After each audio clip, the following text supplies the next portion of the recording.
All right, welcome back, everyone. This is Blacklisted News Radio right here on the Oracle Broadcasting Radio Network. Tonight, here in Hour 2, our special guest is Steve Horn.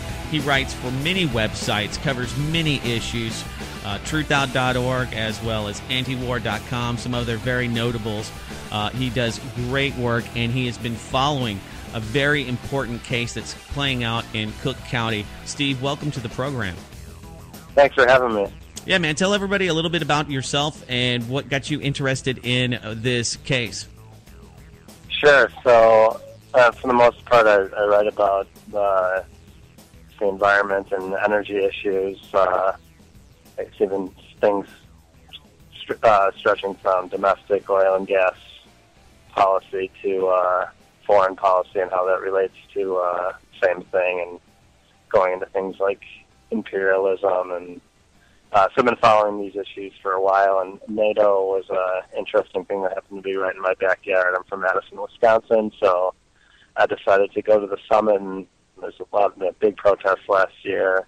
The biggest day, there were 15,000 people, and I showed up kind of just expecting to check it out. I didn't really know exactly what I would cover because there's already so many journalists there, but when the day before I was about to go there, I learned that an activist's house had been raided, and 11 activists had been rounded up and put into some sort of holding facility that it wasn't made clear where they were, but I knew that something was off about the story, and so the first place I went to when I got to Chicago was actually the police station. I listened to the press conference after.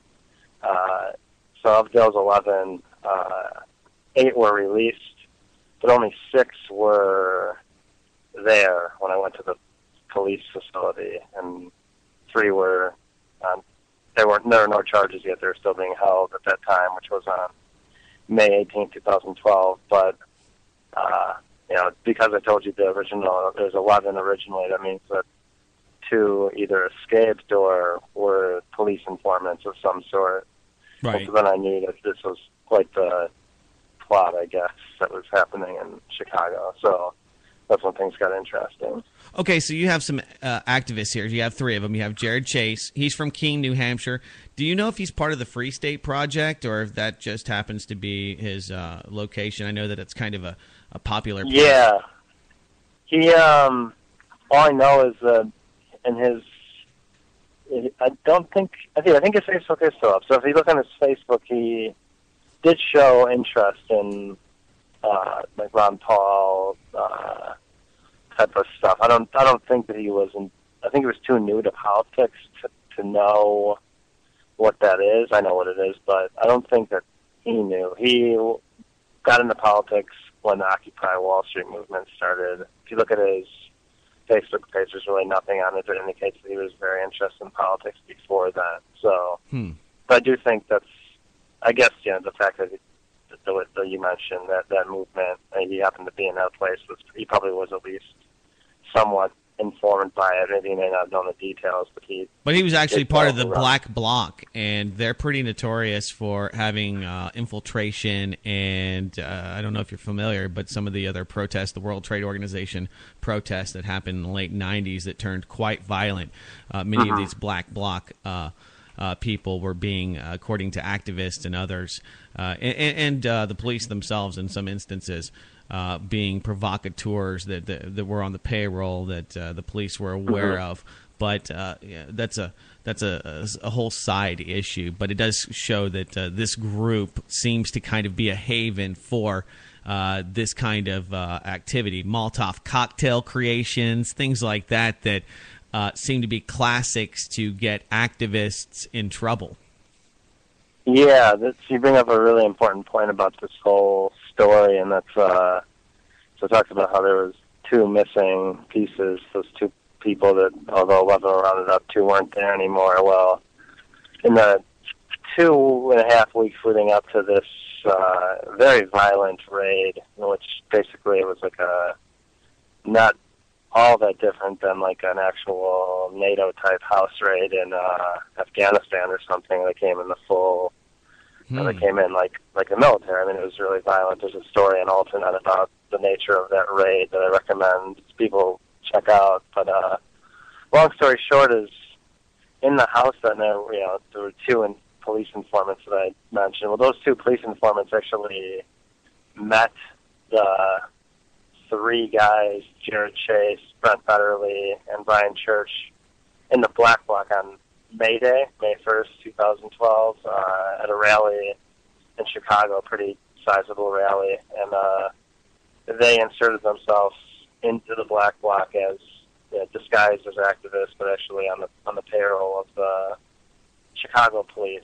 So that's when it started. That's when they met them, and throughout the next couple of weeks, they hung out a lot. They had audio recorders on at all times when they were with them, and at some point during those times, they said the things that are now the terrorism charges, such as comments like, "Have you ever seen a cop on fire?" That's one of the big ones they're using, and who knows what context this was set in or what the informants did to push them to say it. But the story is basically that they, the police side story is that they said it of their own free will, and the other story is that those informants have been in Chicago a lot longer than just May 1st.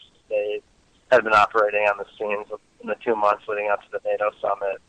And I think that whole time they were looking for, people that they could rope into saying certain things that would fit the crime of terrorism, that they could slap on people right before a big anti-war protest, in which they could disseminate it out to the mainstream media and turn it into a big thing. And sure, I mean, there's probably a lot of orchestration through Twitter. Now that the feds are asking Twitter to give them the pipe, the Twitter sphere pipe, so they can, follow and keep up with these coordinated political efforts or demonstrations, whatever they may be in reality. But they create these dragnets, and of course, there's a lot of that, that's leading up to it. And I've seen some of these activist websites where they coordinate these things, and that, of course, puts a big bullseye on many of these Black Bloc and other anarchist members that are looking for. Now, I don't think an actual political solution, but just creating some trouble for peaceful protesters. Yeah, and that's you bring up a really important point. I haven't had a chance to write about this yet, but if you look at the released court documents so far in the case, it's been going on for 10 months now. There's been many motions, and one of them, a motion for discovery of certain documents that the defense is asking for those three clients. Actually, sorry, I misspoke. The prosecutor side talks about the facts under which they were charged, and they're saying that among the reasons why, when what they say the terrorism conspiracy started, is a Facebook conversation actually between Jared, actually between Brent and Jared. And, very interesting. Yeah, they're tied into the social networking scene. Hold right there, Steve. We have to take a quick break. We'll be back. Our guest is Steve Horn, right here on Blacklisted News Radio. And welcome back. We are joined tonight by Stephen Horn. He has written for lots of great publications. Antiwar.com has the exclusive NATO 3 Cook County Judge rules Illinois terrorism statute is constitutional. What does that mean? Well, we're going to talk to Steve about it. But before the break, we talked about social networking and how that has become, I think, something great for activists, but it may be even better for the people that monitor them, a.k.a. the FBI and spook agencies that are very interested in this coordinated effort to bring about political change in this country. Many people genuinely are going to express their concern over NATO. And, looking at what's happening in Syria, I've got a lot of problems with NATO, its doctrine, its kinetic energy. And, I'm the kind of guy that will grab a sign and just kind of scream at the man because it makes me feel better. And I think that they need to know that we don't approve. But if you decide to do that, you might get caught up in one of these dragnets. And I think that that's really what we have here. So, Steve, if you would speak to the social networking aspect of this case and how it was used. Sure, it's a really interesting story. There's two pieces of it. There's more than two, actually, but two that I know of. One of them is in the court documents I mentioned before the break. There's a mention on the prosecutor side, the state of Illinois side, where they talk about how long the conspiracy to commit the act of terrorism lasted, and they say it lasted from April 19th, something like April 23rd, through the 16th of May when they did that house raid. And they say that they first noted the plot starting when they saw that these guys were communicating over Facebook about Molotov cocktails and doing something, making a big scene in Chicago, something like that. Not in the context, it's not giving all the context for the conversation, picking out certain parts and using that to say. So that's when we started to monitor them, and then you see how this unfolded. Right when these guys actually arrived in Chicago, there's a pretty famous YouTube video. They were pulled over by some cops. The three were all in the same car together, carpooling, and they're pulled over and kind of mocked by the Chicago police. Said, really, almost literally said something like, this will be 1968 all over again. Billy Club to the fucking skull about these guys. So these guys were being watched even before they got to Chicago. They're being monitored, and pretty much from my perspective, they were seen as easily malleable people to, push and maneuver into saying certain things. They may have been a little more aggressive in their rhetoric and that kind of thing. Bigger blowhards, talking more trash. So they were already waiting for these guys. They had already pegged them as the terrorists that they wanted to go after, and so all of this. So when they got to Chicago, the feds were already well aware of what was going on, and they were. Oh, definitely. Okay. They were involved in the Occupy movement for months before that too. I mean, if you look at, I think at least Jared Chase, the guy from Keene, he had, not just him, at least a couple of them had been arrested in Occupy type of actions, maybe with tents when they cleared out the encampments in Miami. So they were already on. Once that happens, you watch a little more closely. So it's not a huge network of Occupy activists enough where you get arrested in Occupy, you're probably put on a list that's a lot smaller than other lists. So they were being monitored, and the other important thing to note is, and this is part of this case, kind of exclusive. I haven't really talked about it anywhere, but I'll write about it soon. Is the fact that the two informants actually weaseled their way into figuring out how housing was by getting email lists of Occupy Chicago for their housing list. So they. That was one of the first things. Oh, so where they would be staying and people they'd be hooking up with. Exactly. So that's how they found a house they knew where it was. They had complete access to it by one of them actually volunteered to be on the housing committee. People thought that this was an activist. Well, it was someone on the CPD payroll. So.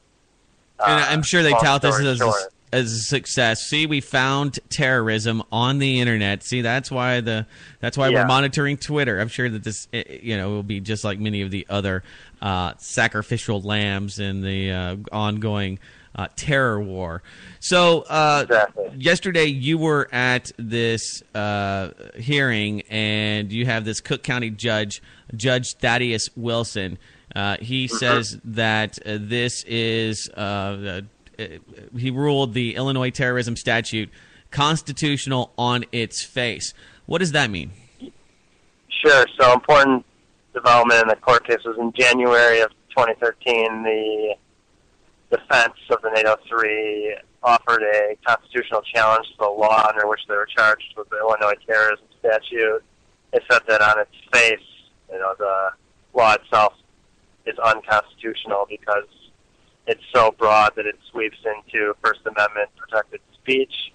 So that has been going on for the past 2 months, basically different oral arguments pertaining to it and various legal motions in response to it. And ultimately it was up to Wilson to decide on the facial part of it because it's different than they weren't talking about the facts of the case itself. They're talking about the constitutionality of the law, so it's up to a judge to decide in the way that the U.S. court system is structured. So yesterday he made this big decision about this challenge to the law itself, and he said that because he really uses just the fact that the 9/11 attacks were unique and they created this new global terrorism threat, and because of it, laws like this are needed, and so there's really no reason why this law can be deemed unconstitutional. So on its face, it's constitutional. And it's a really short hearing.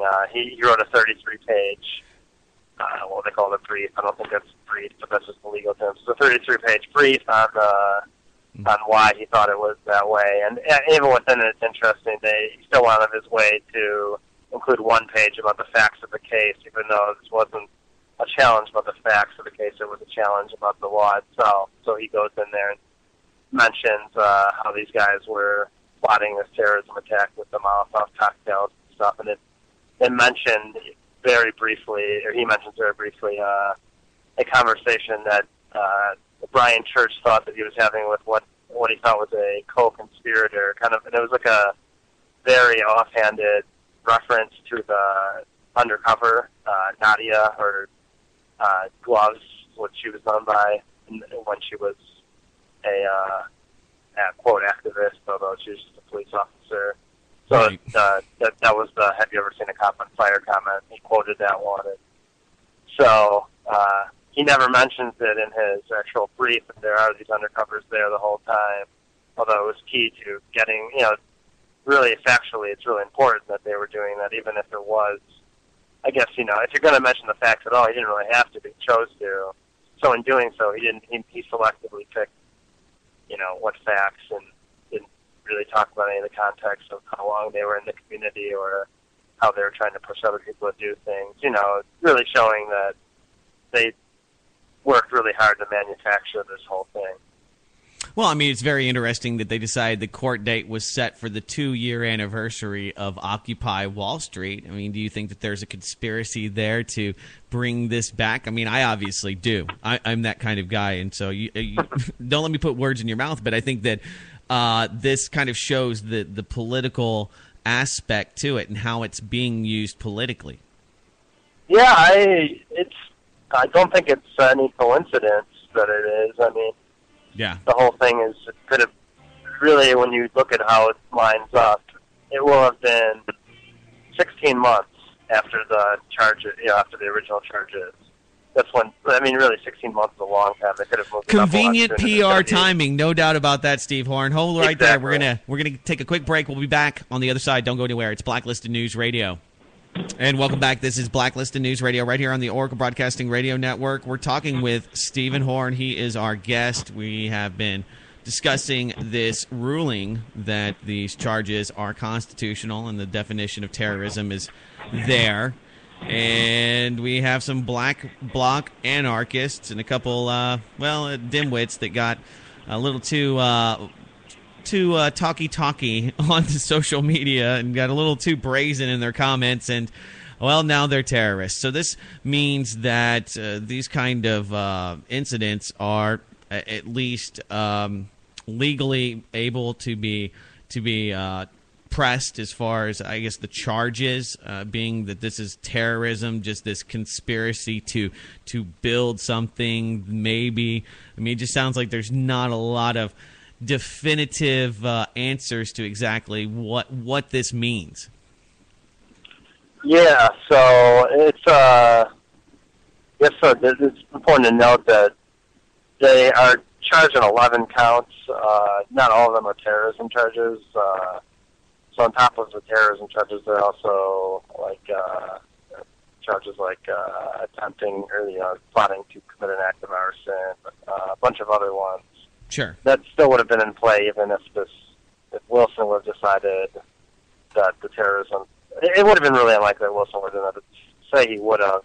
They still would have been charged on everything else still. And even the attorneys said that. So they kind of conceded ground there. But the long story short is that because they're being charged in this terrorism stuff, now it just comes down to the facts of the case only, and maybe it will come down more to like an entrapment argument, like were these guys pushed to do these things by the informants, or was it something that they kind of intended to do and had the inclination to do even without them pushing them to do it? And that's, unfortunately, Both of them were pretty steep arguments, but after 9/11, there's Rick Perlstein wrote an article about this in Rolling Stone last spring after the Cleveland case, the May Day. Basically, the same thing happened. An FBI informant who drove these 4 activists to a bridge that they were about to explode, and they were arrested. After that happened, Rick Perlstein wrote an article and said, well, basically, first, what the heck is the FBI doing? Like, doing this type of things to activists. Why are they not actually, fighting against really violent criminals? Why are they spending 6 months in Occupy, with homeless kids who, so long story short, he said that unfortunately after 9/11, no one has ever won an entrapment case. Even when it's clearly entrapment from an objective person's point of view, they were actually preying on these kids, basically. That's a hell of an admission, isn't it? Yeah. So, it's steep, and the guy's name came out. His name is Shaquille Azir, and it doesn't matter. You could present the full facts, and if they already have, like it seems in this case, they already have an agenda to lock these guys up and really show that how well they're doing fighting terrorism, and if it's just made up, that's their agenda here. So they've got a lot of time, money, and effort invested in this. Yeah, exactly, and they spent, that's another important thing to note, before the NATO summit, Mayor Rahm Emanuel, the former chief of staff of President Barack Obama, spent something like $70 million for security for the NATO summit. Really? I remember that. Yeah, all kinds of public-private contract partnerships with private security firms. So they had to justify all that money spent by showing how well they fought terrorism. So they got 3 guys. Could have been anyone. They were, and I say that literally, they were out in the field for 2 months, these 2 informants, if not more informants, out looking for people that they could push into saying certain things that they could frame as terrorism. So it's a really unfortunate set of circumstances. And also, another thing to note is that in talking to a lot of Occupy Chicago activists, basically it doesn't really exist anymore because a lot of people left or kind of stopped doing activism out of fear in a way, or they're so traumatized that. Well, sure. I mean, you don't want to get a terrorism charge. I mean, if you get a felony for protesting, or if you violate any one of these many vague laws that can be used as a catch-all or a go-getter, it does de-incentivize you to go out there and use your First Amendment rights. I mean, we have free speech zones, so we've already kind of acquiesced to having free speech with limits, and now it's just a question of, well, how much do you want to pay for this? I mean, do you want to pay with your especially students, college students, people that are going to be going out into the corporate world? You're blacklisted, and it's almost like having a bad credit score, maybe even worse. Exactly. Yeah, exactly. And that's the situation there. So it's not good. I mean, it really they're going pretty strong. I mean, like I kind of said at the beginning, the actual big NATO march was 15,000 people. It may have been even bigger if they wouldn't have come out 3 days before and said, "Oh my God, there's this violent terrorism case here." Probably, did some to discredit. And that's the biggest context to mention it. But the whole thing was meant to really discredit anti-war activists. That these were among the anti-war activists. So it puts a black mark on the fact that all these people are out there peacefully protesting because they're quote violent activists and they're associated with these people. So it's a big political calculation on their part, especially because they were out there protesting NATO, which is the key to the U.S. Western Empire, basically. Right. Well, sure. If you look at NATO and what its objective is, I am not a big fan at all. I actually think it's pretty horrific, and that they are committing war crimes. I'll go far beyond that in my criticism of NATO. But I want to say that I want to mention that the same day as Judge Wilson ruled the law constitutional, NATO did a house raid in Afghanistan and killed 4 children. And it's a really weird, like, odd parallel, and almost an appropriate one because, as I mentioned earlier, there's also this whole plot started with a big house raid at the Bridgeport neighborhood in Chicago when these 11 were picked up. 3 remaining charged, those 2 informants in the house. So same type of violence. No one died, but it was still, both of them were home raids. And unfortunately, in the Afghanistan case, 4 young children died.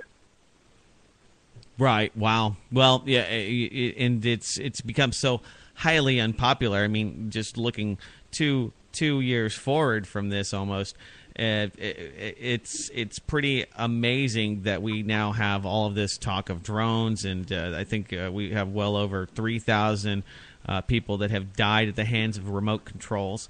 And now those technologies are being cloned by our adversaries. I mean, we see where this kind of goes. But it's interesting, this terminology, terrorist, and what that means and how this term legally is being perverted. Let's talk about the XL Pipeline. You've been writing about it, and the Keystone has created a lot of controversy.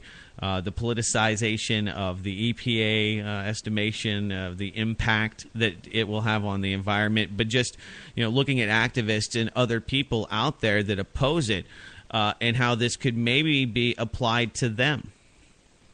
Yeah, that's an important thing to note. It's also important to note that before the whole 9/11, post 9/11 scare of, basically the first people targeted after 9/11 were Muslims. But after that, I think the next wave is now leftist activists in the U.S., anarchists, and anarchists are the big one after Occupy. But before 9/11, it was environmental activists, actually, something called the Green Scare, like the mid to late 90s.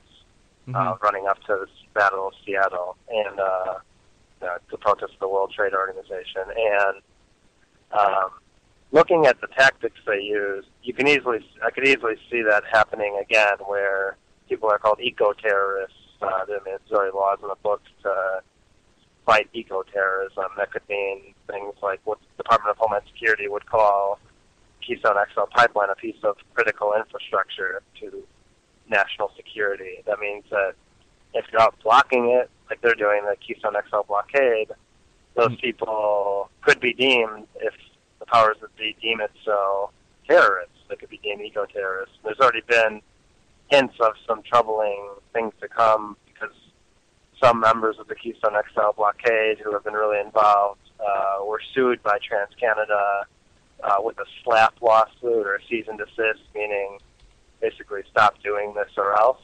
So if they don't stop doing it, I could easily, unfortunately, see the next step being some sort of sensational charges of eco-terrorism.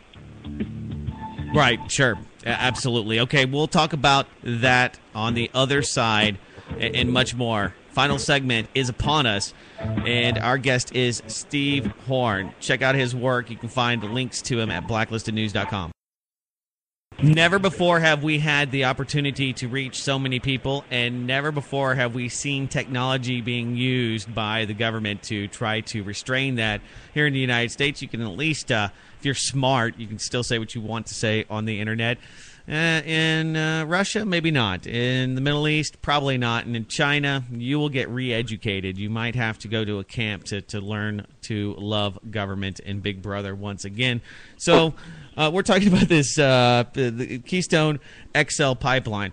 And I've been keeping up with it kind of very, I would say, remotely, or I haven't been very involved in the ongoing debates and where the government and all of the protesters and landowners that are opposed to eminent domain, where this really stands. But you were mentioning how this could be, if it's critical to the energy security of the United States, that these protesters, people like Daryl Hannah that are chaining themselves to the equipment there, could be potentially domestic terrorists. I mean, this is quite a huge development in just a short amount of time. I mean, just in a little over a decade, we've seen basically your First Amendment and Fourth Amendment rights eviscerated through this terror war.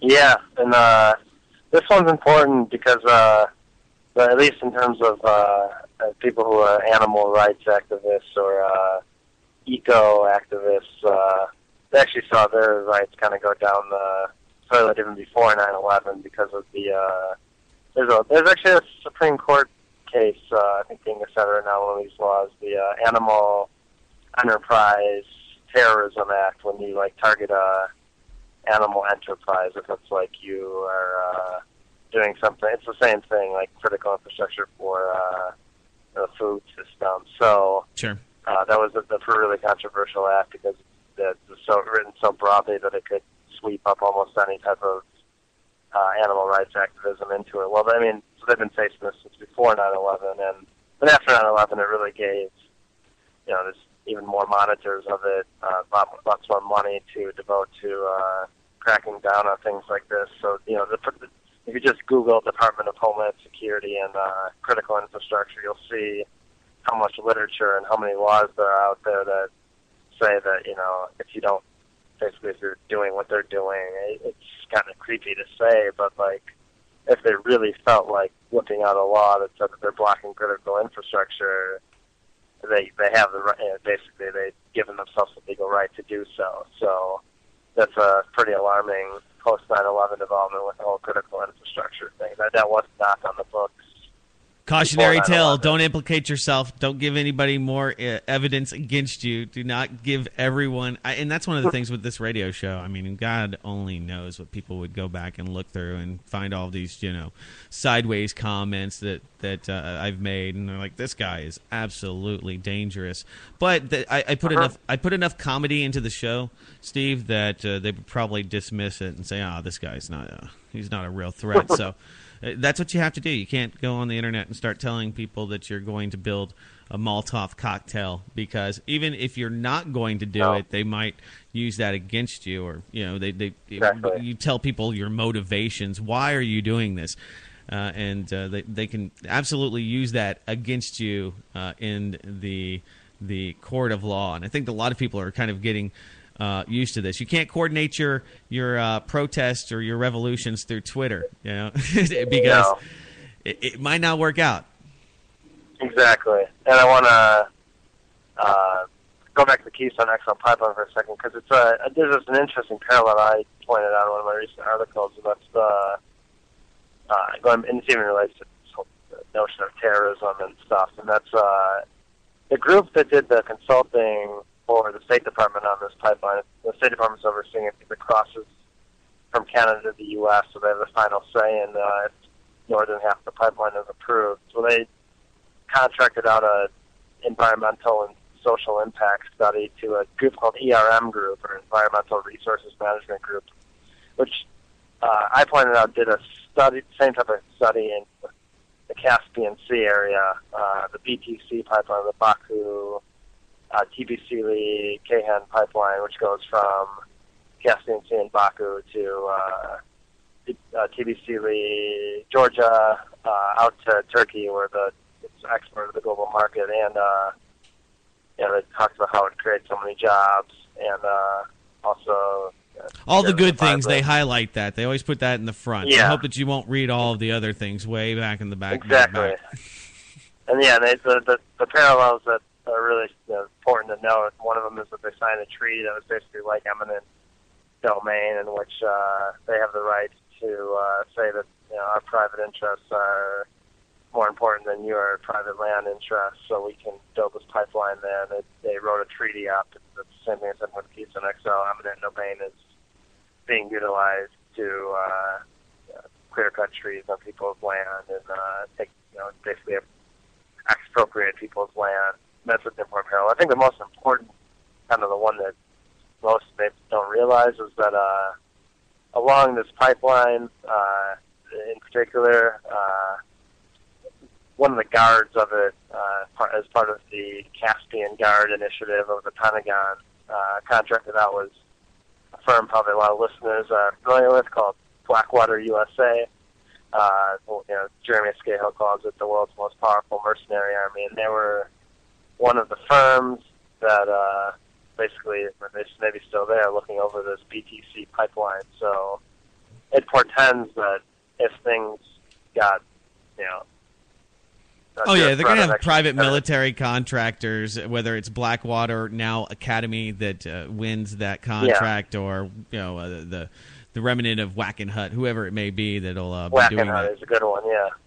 Exactly. So if there was ever a threat to critical infrastructure, and say there was some sort of activist movement or something, I mean, like the police are already costume themselves, really do think of themselves, if you look at their literature, as sort of a domestic military of sorts, like especially the bigger forces, like the CPD is a good example, or the LAPD or the NYPD.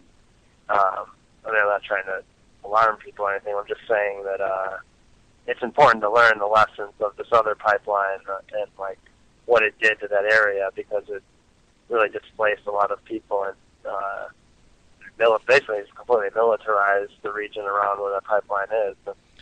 What do you think all those drones are for? I mean, come on. They have to have energy security. Look at Cyprus. Why is it a big deal? Why is everybody interested? It's only a $15 billion bailout. I mean, it's pennies compared to what we've put into Greece.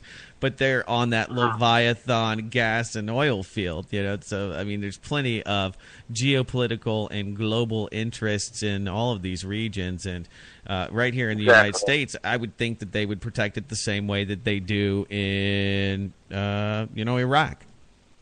Exactly, it's the same thing. I mean, Iraq had his own stories about in Jeremy Scahill's book and guarding ExxonMobil's critical infrastructure. And the most important thing is the Carter Doctrine, actually, under Jimmy Carter, which said that what he calls energy security or access to oil and gas is deemed national security. So, like, there's almost no limits to what it hasn't been repealed. So that's basically U.S. military doctrine is in service to huge multinational oil and gas corporations, the same ones that are operating within the U.S. with the Keystone XL Pipeline, TransCanada, and ExxonMobil, and all these other corporations that are actually extracting the fuel from Canada. So it's Susan Rice, she's heavily invested in it. She was a clairvoyant. Yep. She saw that her political role would make her millions of dollars. And so, I mean, people ask me, well, what do you think about it? And I'm like, well, I see all the politicians are heavily invested, so they've got the political drive. I just think it's absolutely treasonous and just appalling how the people are using these positions to push this thing through. And I think it's an eye opener for a lot of people out there.